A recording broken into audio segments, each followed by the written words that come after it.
மூதேவி முண்டா பிள்ளைங்கோ என்ன இப்படி போரிய போத்திருக்கீங்களா? ஐயோ முக்காடு எடுக்க மாட்டாளே பெரியவளா? என்ன அப்படி இருக்கிறாளவா?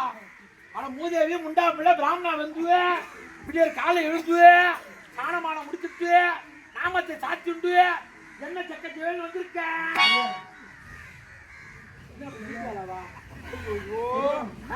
என்ன அப்படி இருக்கிறாளவா? அம்மா உயர உட்காந்துருக்கா பாரு. வரட்டு விளாட மாட்டா ஒரு பிராமணன் ஓடி இருக்க பாரு. ஐயோ அப்படி இருக்கிறாளா? ஐயா என்ன காரணம்? பிராமணன் எப்படி வந்திருக்கா பாத்துடுவா.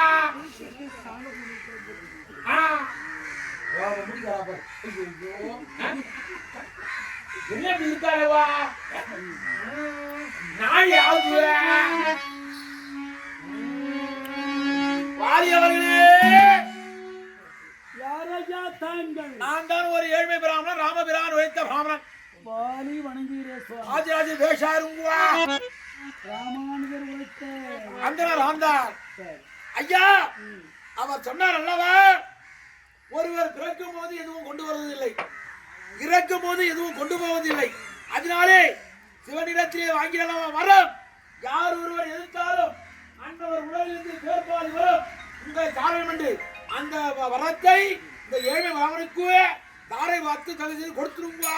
அப்பாடி அழைக்க வேணுமானால் அதற்குண்டானது எல் பைசா தர்பல் சமுத்தி சித்தாடை வேண்டும் இடத்தில் இருக்கிறதா சுவாமி? ஏன் அந்த பொருளெல்லாம் இல்லையா? நான் வாங்குறேன் சுவாமி. என்ன செய்வது? ஆமாம் 5 ரூபாய்க்கு ஜீவன் நீங்குவா இருந்தா அதுக்கு ஒரு வழி இருக்கிறது. வரக்கூடிய வழியை ஒரு சூத்திரா நிதிக்கிய செய்து வச்சு எல் பைசா பச்சை உது அனைத்து கொண்டு வந்திருக்கிறேன். அதை வச்சுட்டு தாரை வாக்கிங்களா? வேதங்கள் கற்றவர் தாங்கள். இந்த வாரி உனக்கு அறிவுரை சொல்வது ஒருவருக்கு தாரை வார்த்த பொருளை மீண்டும் எடுத்து மற்றவருக்கு கொடுத்தால் அது புண்ணியம் உண்டாகுமா? புண்ணியம் உண்டாகாது. ஒருவருக்கு அழைக்க புத்தம் புதிய பொருளை கொடுக்க வேண்டும், புண்ணியத்தை அடைய வேண்டும்.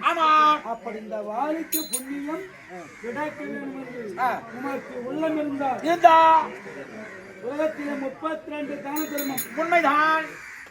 அந்த 32 தானத்தை செய்தவர் இந்த விச்சன்னான கிராமத்தில் உயர்த்துவார்.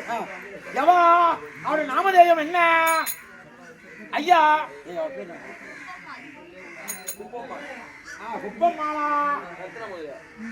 ரத்தின முதலியார் அவருடைய பாரியால் குப்பம்மாள் இருவர் சதிபதியமாக வாழ்ந்து இப்போது சிவலோகத்தில் அடைய போகிறார்.